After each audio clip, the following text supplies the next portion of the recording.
I think that our capabilities together allowed us to really tackle this kind of big endeavor, and we each played a specific role.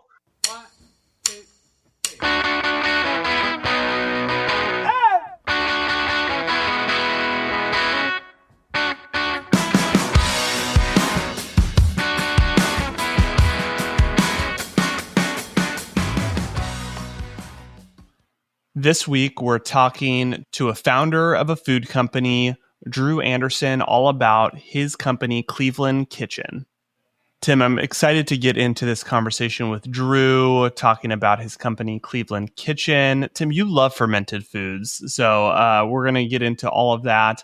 But first, just want to shout out our new presenting sponsor of the podcast for this quarter, American Ag Credit. Tim, I'm super excited that American Ag Credit decided to join us as a sponsor. Once again, they sponsored the podcast last year, and they're back because being a Modern Acre sponsor is where it's at. Tim, I'm super excited to partner with them again.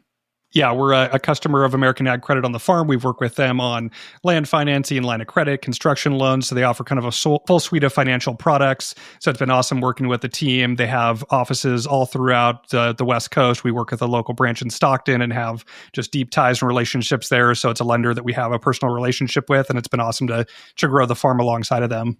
They're part of the Farm Credit System. They're a member-owned cooperative and a leading provider of financial services, insurance products, and resources to meet the needs of their customers. They know agriculture, and that's one of the reasons that we partnered with American Ag Credit on our farm. So be sure to check them out. The link is in the show notes.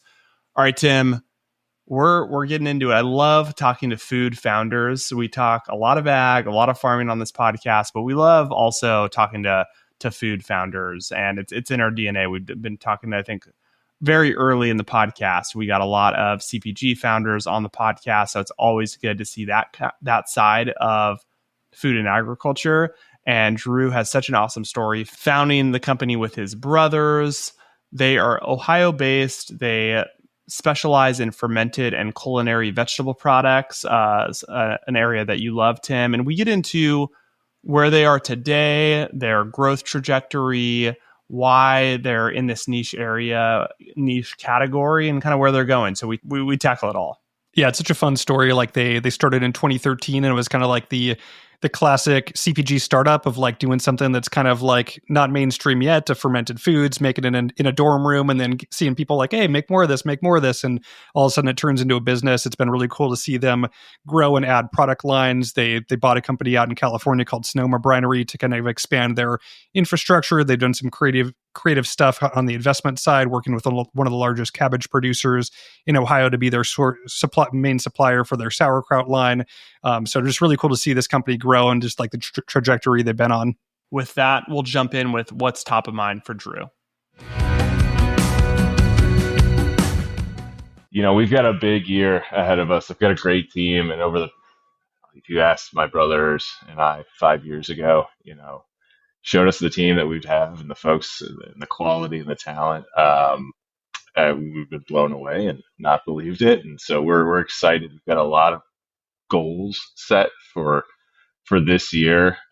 Last year was really about like solidifying our manufacturing, our production space. So we consolidated a West Coast plant we had in Northern California, expanded our Cleveland plant, and it's been phenomenal for us, both on like business metrics, but then output and quality. And so like being able to really focus on the commercial side of things and expand with our current stores, new innovations and products that are coming out this year. I mentioned earlier this hot honey jalapeno that just launched with Target, which is a phenomenal product. We can't stop eating it. And then we've got some other things coming down the pipe. So we're really excited to focus on the commercial side of things this year and grow the business about 30%. I'm so excited for this conversation. You're building a business with your brothers. I love it. So, Drew, tell us a little bit more about your guys' backstory, a little bit more about yourself and what ultimately led you into this. Yeah. Much like you guys, I started a company about 10 years ago with my brother, Mac. He's younger, about 4 years younger, taller. He's 6'9". I'm only 6'6". That's why he's the sales guy. People remember him. And then my brother-in-law, Luke, and 10 years ago, we actually like to say the story started, almost 30 years ago. My mother was a biologist turned chef, and she was really interested in local food, farm to table. At a young age, on the weekends, she was taking us out to farms to pick our own food, and we never had any processed snacks in the house. It stank. Yeah, it sucked. Like, kids didn't want to come over to our house after school because all we had was ingredients, but they wanted to come for dinner. But she had this idea to start farmers markets in Cleveland, Ohio, and so she did that about 30 years ago. And so from her early age, we were schlepping cabbages and potatoes and setting up market tents and managing, these farmers markets. And there's about 10 of them or so now. And we just saw how important farming is. And then small farms taking their product and selling it directly to the customer, the implications around margin there, what worked in terms of, how they were displaying their wares, stack it high, watch it fly, the naming convention. Just seeing that at the street level was super important to us, and we just grew up in that world. And there's still, my mom and my sister are still running those farmers markets, and so that's just the world we came from. But fast forward, after college, I was living in Virginia, with a degree in statistics, so I was working at a bank and missing kind of Midwestern fare, so sauerkraut, pierogies, kielbasi, things like that, and making all those things. But sauerkraut was really something that I got excited about. I was doing home ferments, and it was like, man, this is crunchy, this is delicious, it's really good. Another bank brought me back to Cleveland, and my sister was engaged to this guy, Luke, an architect back then, and now they're happily married with kids. But he pulled out, kind of over a beer one night, he pulled out a jar of sauerkraut that he had made. It's like, oh man, I do that too. Like, what an odd coincidence. And we're eating it, just a little batch out of a mason jar, and we're eating it. It's crunchy, it's delicious, it's vibrant. We know it's, still alive and probiotic, good for the gut. And so we kind of had one of those nights. It's a crazy idea. Let's, this is something we both love to do. Let's maybe start a business. So we started doing our research first, and globally, fermented vegetables are, kind of an everyday, every meal item, especially in Asia. And the United States, it was just starting to like take off, right? And so we didn't see our level of quality, the unpasteurized version of sauerkraut, et cetera, on shelves at grocery stores. We also looked at, and said, there's venture capital out there, there's private equity that are putting capital into young brands. And so maybe there's a capital pipeline, if we need to grow. So we came up with like 20 different varieties of various different sauerkrauts, a couple of kimchis, and called my younger brother, who was finishing up his economics degree, university. And he's, in all senses, a rainmaker, just a natural. If I left like a snowboard out, for too long, he would sell it on eBay when I wasn't looking as a kid. Like, it's just, that's what he does. And taught him how to make sauerkraut over the phone. And, his roommates are just kind of appalled at the smell. Like, what are you doing? But then as soon as it was ready to harvest, they were throwing it on burgers. They're putting like, ramen, college food, and they loved it. And so he came back at the beginning of 2014. We rented a small little commercial kitchen space. We're all day jobs, show up at this little commercial kitchen, 3-4 nights out of the week, work till 2-3 in the morning making sauerkraut. And then on the weekends, we're just hitting like every event, every farmer's market, everything we could go to sell our products. And it was interesting because we saw the usage occasion. So people were coming back every week for their different variety of sauerkraut, whether it was a classic, whether it was a garlic, a beet sauerkraut, a spicy sauerkraut, and they were using it, eggs in the morning, at lunch. It was going on rice bowls, wraps, salads, at dinner, maybe more paired with a protein, more traditionally paired. And so we figured we had something. And in 2015, we raised a small amount of capital from a family friend, actually in the Browns stadium pregame, the Muni lot.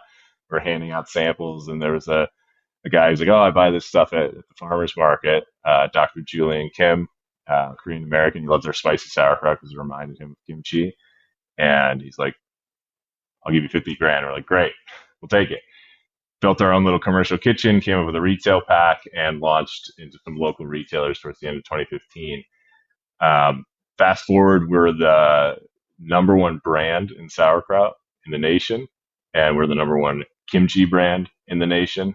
We're the fastest selling kimchi SKU, our classic kimchi. Kimchi was really interesting. I probably don't look at it, but my grandmother's Asian, and my mother always had kimchi in the fridge. So it was something that we were familiar with. We saw the data. It was a high growth area. It was a process that we could manufacture this product. It was exciting. So we launched that product. We've done very well with kimchi, and then pickles. So we always wanted to do a pickle. A major retailer requested that during COVID they were having trouble with other suppliers. Could we do a refrigerated pickle, unpasteurized? And so we said, yeah, absolutely. Got after it, and now we're climbing the ranks in pickles. Pickles much bigger category, and so we're probably like the fourth largest brand right now.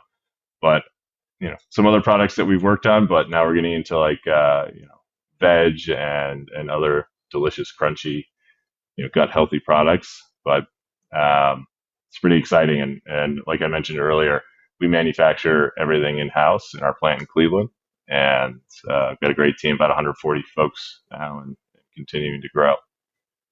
Man, so many questions. Such a cool story of being able to launch this business with family and scale it up to 140 employees over 10 years. Just crazy. And it's like the it sounds so easy, overnight success. But I'm sure there's been a lot of challenges and learning curves along the way of really how you scale up from making this in your kitchen to being in grocery stores nationwide. So first place I want to go is just kind of talking about kind of the health and wellness aspect of this. There's a lot of, I think, tailwinds with kind of gut health and fermented foods.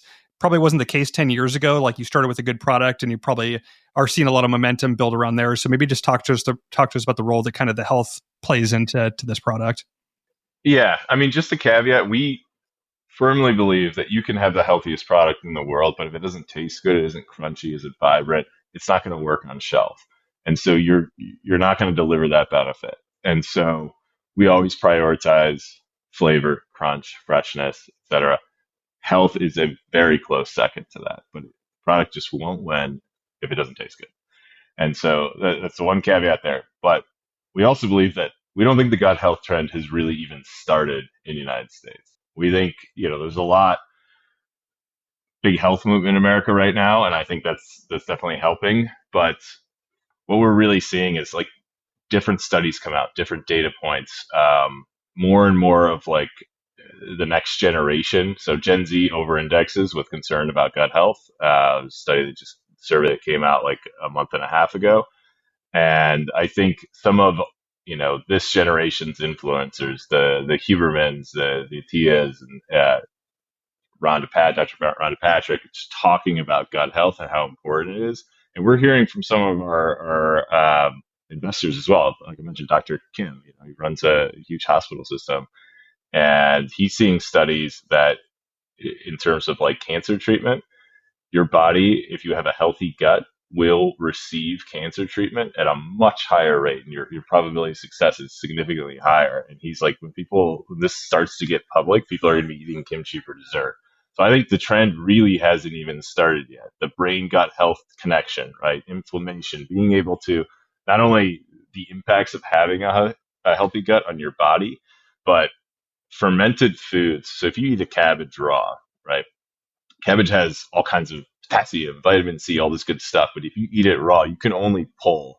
So the bioavailability of those nutrients and minerals is limited. But if you pre-digest it, if you ferment it, it's effectively pre-digested, your body can pull 80% more of those. I mean, it's dramatic how your body's like, great, I'm going to take this and I'm going to actually use it. And so there's so many benefits around fermented vegetables, and not only on gut health, but like how your body can actually extract the value from the plant matter. Drew, I think that there's a lot of attention on emerging CPG brands, a lot of new product categories or capitalizing on health trends like we were just talking about. What is your perspective now being, 10 years into this in terms of how emerging CPG brands should scale? and you guys have chosen to do that through third party capital. Like, maybe walk us through the lessons, what you've learned through experience, and if you would advise it for the next brand. Yeah, absolutely. I think real quick when you talked about trends, like there's a lot of different health trends and they come and go. I think maybe by accident, just because we liked fermented vegetables, but fermentation has been a way to preserve foods for thousands of years. And so, like, while it's becoming more in vogue for the health benefits, we believe the trend's going to last, and it's just getting exciting now. Um, but when you talk about emerging brands, so we've got plenty of friends who've started companies who've been successful, who haven't been successful, and the normal path to success when hey, we've got this idea, we want to make our mom's marinara sauce or whatever it is.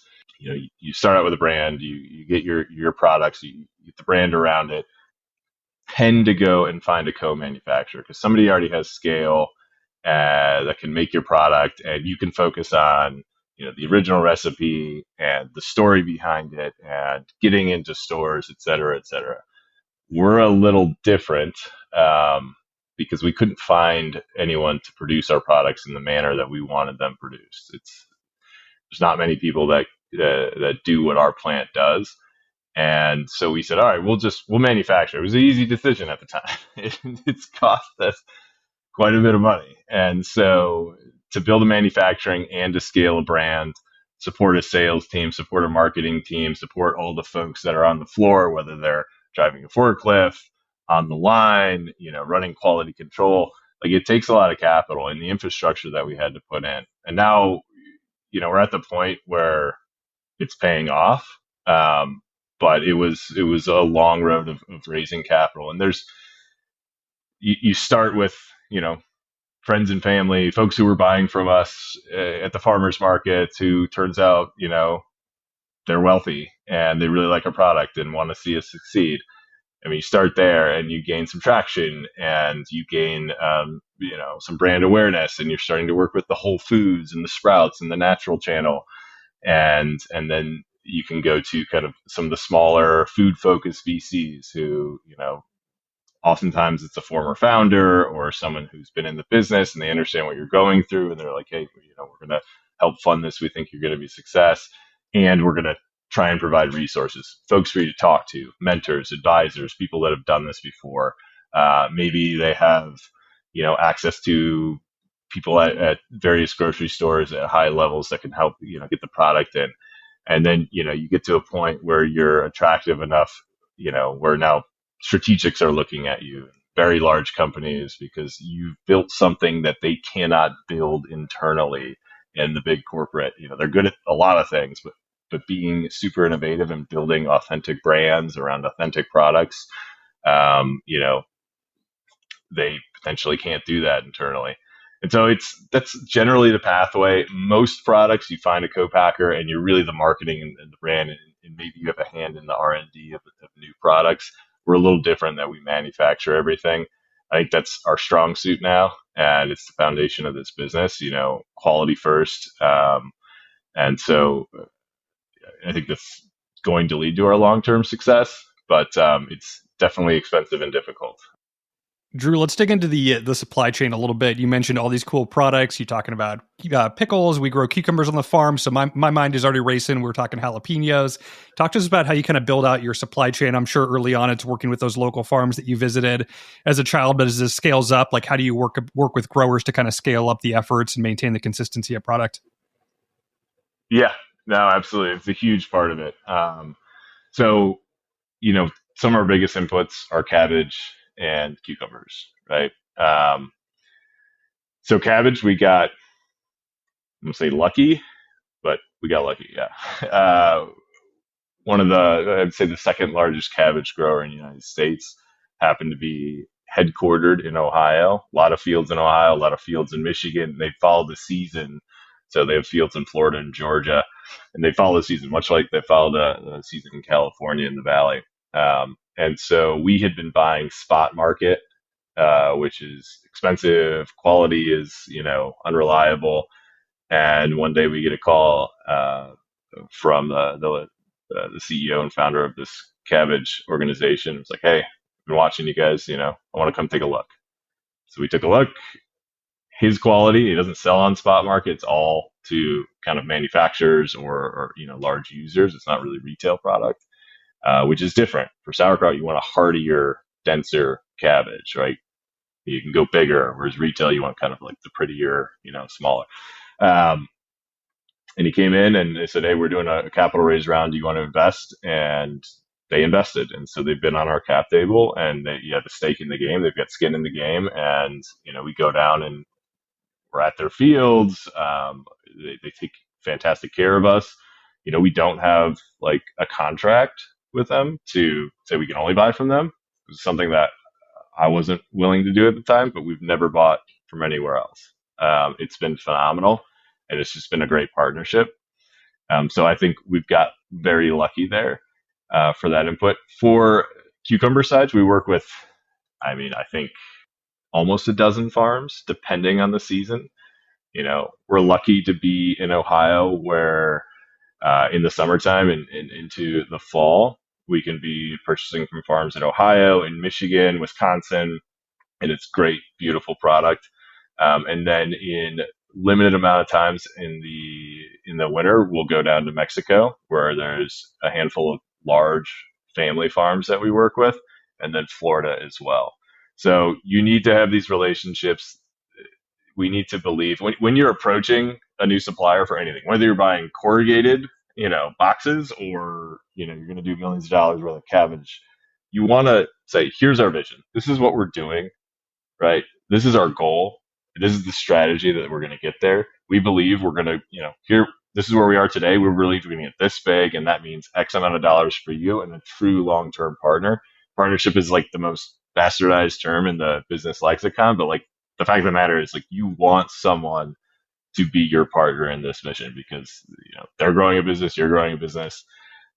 So get some buy-in, let them believe in your vision, let them be a part of it, and that's how we start our partnerships off. And it's super important to have strong partnerships in the back end, or else this doesn't work.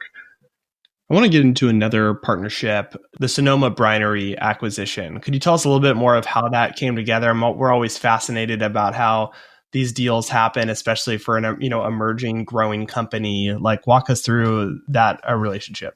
When this large retailer, I think the largest retailer in the country, asked us to get into pickles, it was something that we accelerated our pipeline. We didn't really know how to make them. We already have it. Yeah. You're like, yeah, it's something we could do. We've been thinking about that for some time now. And so we had to launch with a co-packer and to get this opportunity, knowing that we're a manufacturer and we're going to figure out how to manufacture this stuff. And so launched with a co-packer for a little amount of time. But we started looking around, like, how do we learn how to make pickles? Like, what kind of infrastructure are we going to need? What are the relationships, supply chain relationships?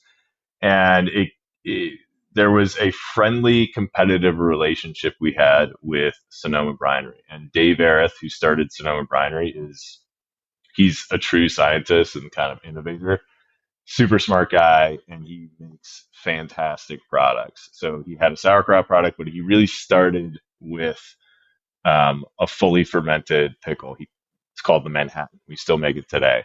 It's a phenomenal fully fermented pickle. He also had kind of what we call today kind of lightly fermented, so they're not a full funky pickle. But we believed his recipes, his science, his relationships with cucumber growers stateside and Mexico were phenomenal. And while he was smaller than us and his business was smaller than us at the time, it made a lot of sense. This is how we can accelerate our, entry into the refrigerated pickle world. And working with someone who just has deep science, deep relationships, really, really good flavors, and we just thought the best pickle in the market. And so, I gave him a call because our relationship to that point has been friendly. We'd see each other at trade shows. He liked what we were doing. We liked what, it's a small world when you other pickle and sauerkraut and kimchi manufacturers.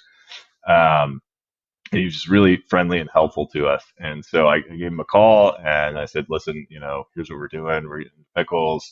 Are you thinking about exiting your company? Or And he just happened to be at the time like trying to plan his exit. You know, he was getting guy's an avid hiker. He like hikes what's the Pacific Trail, the like yeah.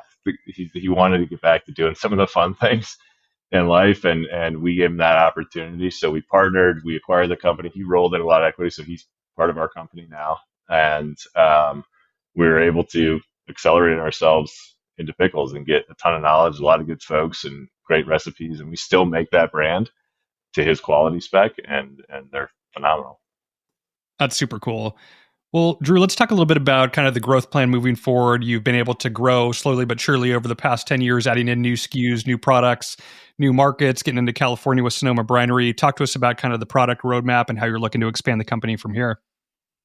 Yeah, so we're, currently we're with in all 50 states. So our most kind of distributed products would be our sauerkrauts. They're our oldest products. And so the 16,000 doors nationwide. We work with pretty much all the major retailers. So from Whole Foods to Walmart. I think the expansion for us is making sure we have the right product lineup on shelf. The right amount of sauerkrauts, the right amount of kimchi, the right amount of pickles, pickled veg, etc. And then there's a couple of holdouts, little spots and areas of chains where we don't have distribution. So expanding, we call that ACV, so getting more shelf. And then innovating. So whether that's on current products and like taking the quality to the next level or tweaking the recipe and then, bringing them back to market, or it's with new products. So veg is something that's pickled red onions, hot honey jalapenos, etc. We see a lot of growth opportunity there, and we make really good products. And so we're excited to start building that area of our offering out. And then there's some interesting pieces. So, Whole Foods came to us at the beginning of last year and they were interested in more culinary sauces in the refrigerated section.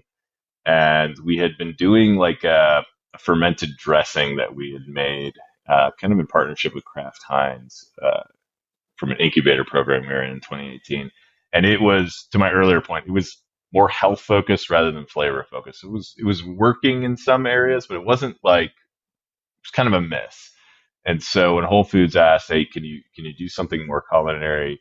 We thought, "Hey, this is an opportunity for us to kind of take what we learned from doing that product and make something new and exciting that really incorporated fermented and could be used as an everything sauce." So we just launched in December with Whole Foods a kimchi ranch that uses our kimchi and a buffalo dill, dill pickle buffalo sauce, and that uses our pickle brine. And they're phenomenal products. Currently just with Whole Foods, and we'll expand from there. But we think that incorporating these pickled fermented flavors and benefits into culinary sauces can open up a whole new door for usage occasion. Maybe folks who are a little unsure of kimchi or sauerkraut, but they know ranch, they know buffalo sauce, and we're kind of putting that spin on it. So some excitement there and some expansion there. But beyond that, food service, getting on restaurants we're getting a lot of demand from national chains for our products, especially kimchi, red onion, etc. All right. The last question I have before we kind of shift gears is, how's it been working with family, and how's that dynamic been? Yeah, I think another area where we got lucky. Back to my brother, he's natural rainmaker. Mac, he understands the vision and strategy of the business really well. Can articulate that to buyers. It's really kind of the face of the business, and does a phenomenal job there.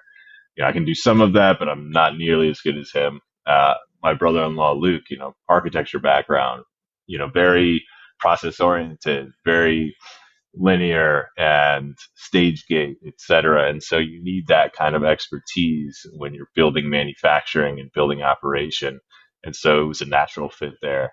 And then I, originally my finance background and, I guess leadership capabilities, let's say, made a fit for I'll be at the helm and I'll make the final decision, etc. But I think that our capabilities together allowed us to really tackle this kind of big endeavor, and we each played a specific role. And I'm not going to say that there wasn't arguments and back and forths and this and that, but like I think we've some folks don't get past that, and it ends up affecting the family. And I'm sure you guys seem to have been at it for 10 years, and you probably had disagreements, but like you've gotten through them. We've made it a point to like, hey, the family's super important. Like, if there's a disagreement, like we got to figure it out, make the right call, and keep moving forward.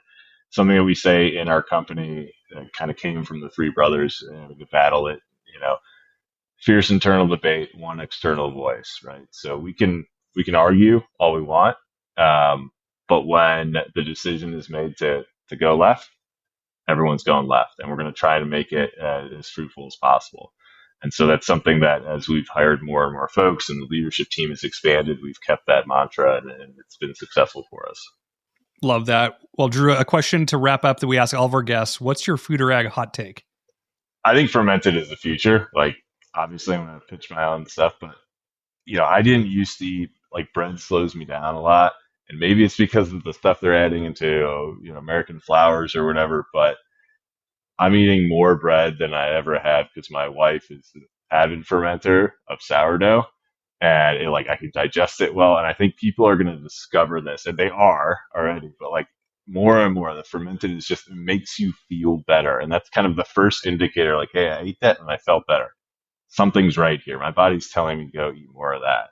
And so I think that is going to be the future. But there's something interesting that we're working on in house, and I don't know if it's ready, if it's actually going to happen, but if it's ready to be talked about. But I'll talk about it here because you guys are ag tech. There was a study where some guys, I think it was Iowa, but they were, after the harvest, they were putting sauerkraut brine on the fields, and it was helping to literally digest, you guys know this, everything that's left in the field and return nutrients back to the soil at a rapid and clean kind of natural way. But it also was removing Roundup. Sauerkraut brine will get rid of Roundup in your soil.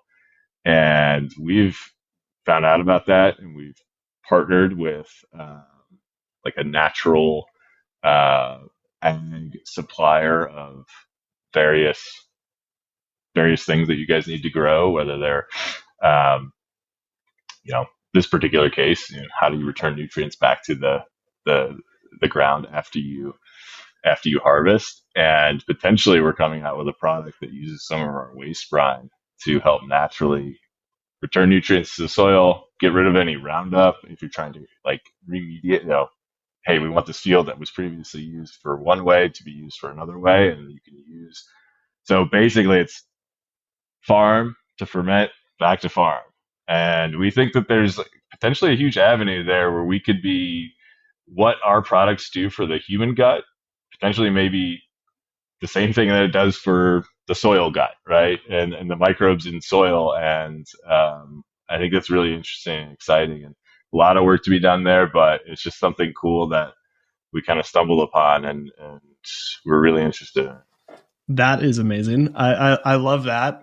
Yeah. Super cool story, and we'll definitely be keeping an eye out for that because that's really awesome. Well, Drew, this has been a ton of fun getting to know you and your company. As we wrap up, how can listeners get in touch and connect with you in Cleveland Kitchen? Yeah, so find us usual social media, Instagram, Cleveland Kitchen, TikTok. You can send us an email if you visit our website, clevelandkitchen.com. But try some of our products. They're phenomenal. They're good for you. We're super excited. We make them all in-house, and we're really happy to get more delicious fermented products out to the American public. So we're here. Find us. And thank you so much. This is awesome. So, Ty, what do you think? Oh, man, so cool talking to a brother. I don't know why he got the nod to be on the pod and not the other brothers. I don't know what the deal was there, but no, great to chat with Drew and just really hear them focus on growth. Like they're leaning in, they're trying to grow this business. They're doing the acquisition. I think was really fascinating. So I think they've got a lot of tailwinds, Tim, and this owning this category is really, really cool. And I think it's becoming more hip, this fermented food probiotic based product. So really cool to hear their story. Hope you guys enjoyed this episode. We'll be back next week with another good one.